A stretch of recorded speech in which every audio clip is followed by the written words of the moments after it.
How World War II could have gone. What if Nazi Germany and Imperial Japan had won? 5-1. Written by Marcus, illustrated by Gloria Feathers. If the Allies had fallen. The Consequences of Losing D-Day, written by Marcus Draysun, narrated by Gloria Feathers.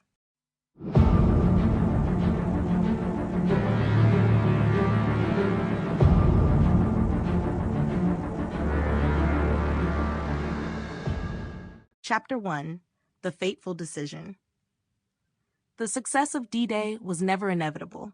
The invasion of Normandy was the most ambitious military operation of the war, requiring precise coordination, secrecy, and an extraordinary amount of luck. The Allies knew that failure would not just be a setback.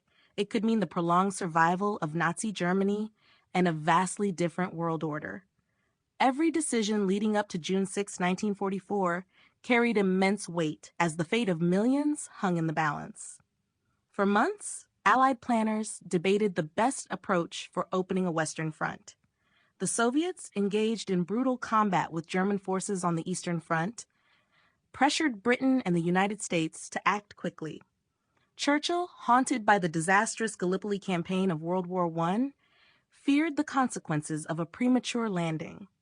General Dwight D. Eisenhower, the supreme Allied commander, had to make the ultimate call: when and where to launch the largest amphibious invasion in history. The chosen location, Normandy, was a calculated risk. Pas-de-Calais, the closest point between Britain and France, seemed like the most obvious target, and the Germans heavily fortified it. By contrast, Normandy's beaches offered a less expected but still formidable challenge.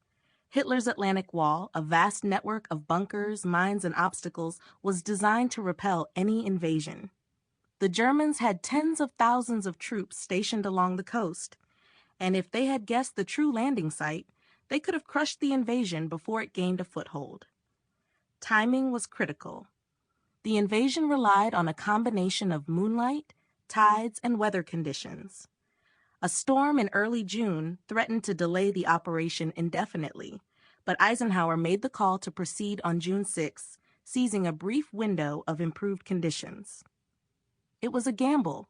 Had the weather turned again, landing craft could have been swept away, paratroopers scattered, and supplies lost. If the Germans had mobilized their forces faster, the Allied troops could have been pushed back into the sea, suffering catastrophic losses. Another key decision was deception. The Allies launched Operation Fortitude, a massive disinformation campaign designed to convince Hitler that the real invasion would occur at... Sample complete. Ready to continue?